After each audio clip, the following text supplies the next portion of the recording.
Hello， 各位好，我是 Revision Lab 修整所的阿修，欢迎来到我的频道。如果你是第一次看我们影片，记得先点击下方订阅按钮，再打开旁边小铃铛，这样每次有新影片你都会第一时间收到通知。也帮我按个赞，让 YouTube 知道你喜欢这种类型的内容。谢谢大家，我们现在正式开始。我知道12.19事件过后，大家心里其实都蛮不平静的，可能有点震惊、不安，甚至是恐惧。那今天我们不只是要聊这些感受，更重要的是，我们要一起找出面对它的方法。我们会先从事件本身开始谈起，然后深入拆解一下我们的大脑在危机中为什么会宕机。接着，我会提供一套非常具体的生存策略。最后教大家怎么把这种短期的恐惧转化成长期而且有力量的警觉心。我们的目标很明确，就是陪大家走过这段历程，最终找回我们日常生活的安心感。好，那在我们去谈怎么处理这些情绪之前呢，我觉得我们得先冷静下来，客观地回顾一下整起事件。因为要克服恐惧的第一步，永远是先搞清楚事实，把那些未知的部分降到最低。其实整个事件的发展速度非常快。你看哦，从台北车站开始，嫌犯先丢烟雾弹制造混乱，然后就攻击了第一位上前制止、见义勇为的民众。接着他很快就移动到人潮一样很多的中山商圈，对一个正在等红灯的机车骑士下手。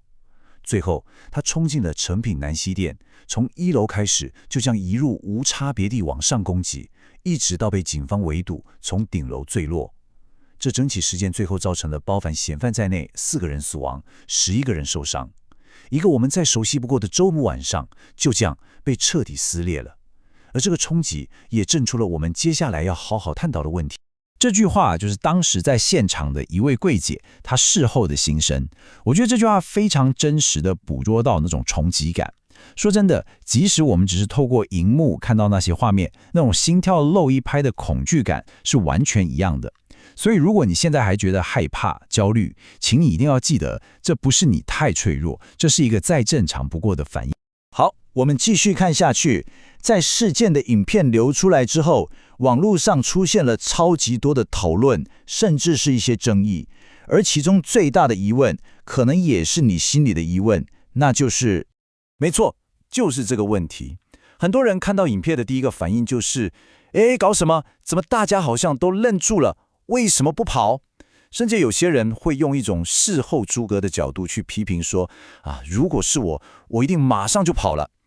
但事情真的有这么简单吗？你我如果真的身处在那个当下，真的能做出更好的反应吗？其实这背后有非常深刻的心理学原因。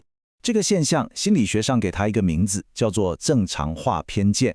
简单来说，就是我们的大脑在面对一个突发的、超出日常经验的危机的时候，它会倾向于假定一切正常。他会想办法把眼前这个超级不合理的画面硬塞进一个他能够理解的解释里。比方说，那是不是在拍电影啊？这该不会是什么快闪活动吧？这种大脑的短路就会导致我们的反应时间延迟。重点来了，很多专家都强调，这跟你聪不聪明、智商高不高完全没有关系。这是我们人类大脑为了处理庞大资讯演化出来的一种捷径。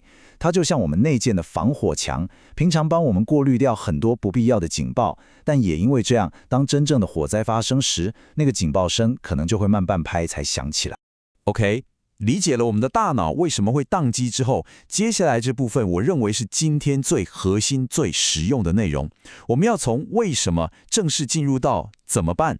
我们要来学习一套能够真正保护自己的工具，把恐惧转化为行动。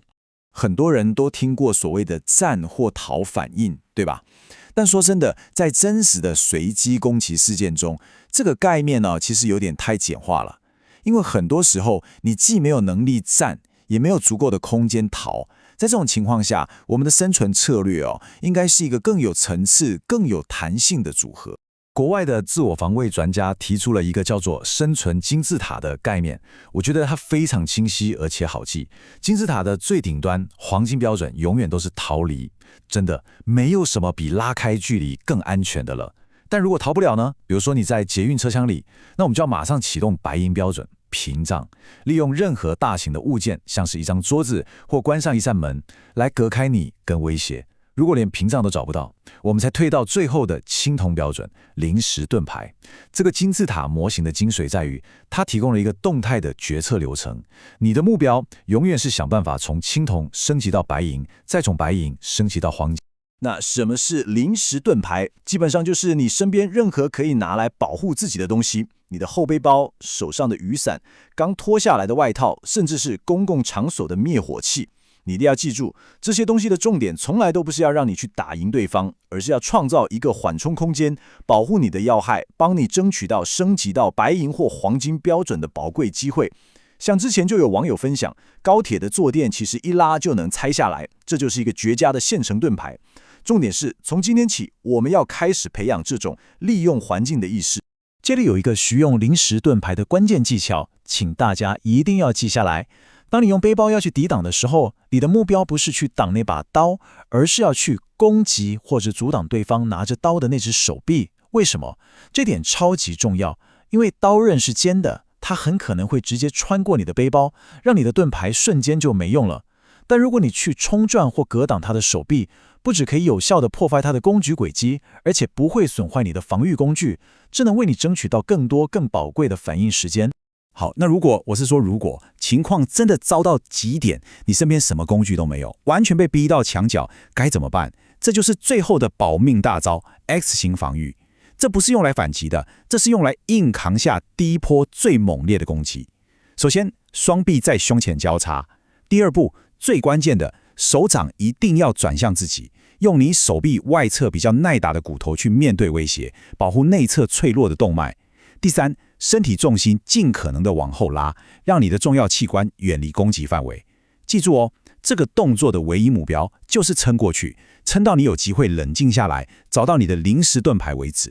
我们刚刚谈了很多在极端情况下的应对，但问题是，我们不可能也不应该每天都活在这种超紧绷的状态下，对吧？所以接下来我们要谈一个更重要的课题，如何把这种应急的心态无痛地融入我们的日常生活，把它从消耗能量的恐惧转化成有益的警觉。恐惧跟警觉是完全不同的两回事。恐惧就像在你脑中不断重复播放灾难片，它会瘫痪你，消耗你的心力。但警觉不一样，警觉比较像是你车上的安全气囊，平常你不会感觉到它，但它让你随时准备好反应。它来自于你今天学到的知识和准备。我们的目标不是变成一个疑神疑鬼的人，而是要成为一个对周遭更有感知力、更从容的人。这里有一个非常简单但效果惊人的日常练习。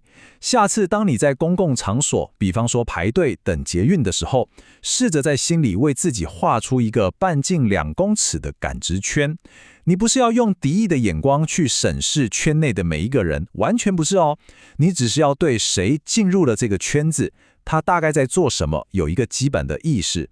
这个简单的习惯，其实就是在预先暖机你的大脑，能大幅度地缩短你的反应时间，让你不会那么轻易地掉进正常化偏见的陷阱里。这句话我认为真的非常发人深省。很多时候在悲剧发生之后，我们能做的有价值的事情，其实是帮助那些受伤的人。学会如何对抗攻击者当然很好，但那可能是万中选一才会用到的技能。可是学会如何救人，它的适用范围更广，而且是真的能在关键时刻拯救一个人的生命、一个家庭的未来。对于严重的穿刺伤，失血是最大的致命原因。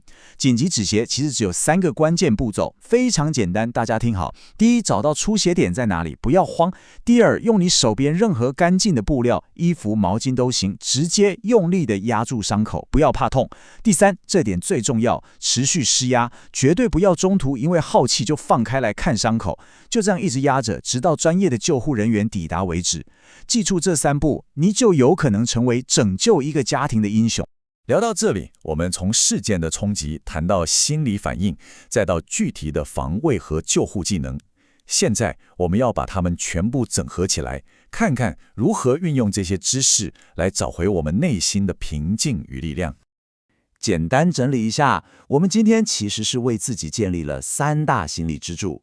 第一是认知的支柱，我们了解了正常化偏见，所以能接纳自己在危机中可能会愣住的反应，不会再苛责自己。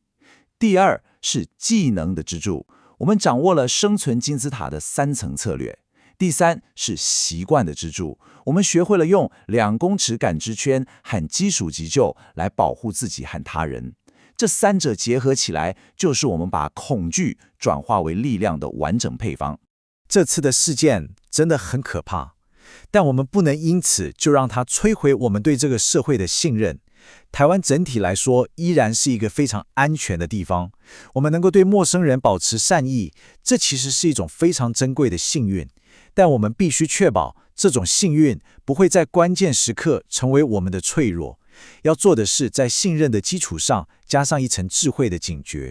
最后，我想留一个问题给大家回去思考，也欢迎你在留言区跟我们分享。学了这么多，明天当你走在捷运站、走在街上，你的心态、你的观察会不会有什么具体的不同？是会开始练习2公尺感知圈，还是会在心里预演一下逃生路线？因为把知识化为潜意识的习惯，才是真正改变的开始。总结一下今天的重点：面对突发威胁，我们的反应会受到正常化偏见的影响，这是正常的。但透过生存金字塔的策略以及平时警觉心的培养，我们完全可以把被动的恐惧转化为主动的力量。记住，逃跑永远是黄金标准，善用环境是白银标准，随身物品是青铜标准。而你今天学到的知识是你最强的武器。今天的内容就到这边，如果你觉得这集有帮助，记得马上点赞、加订阅、加开启小铃铛。我们正在冲订阅，需要你的支持。我是阿修，我们下次见，拜拜。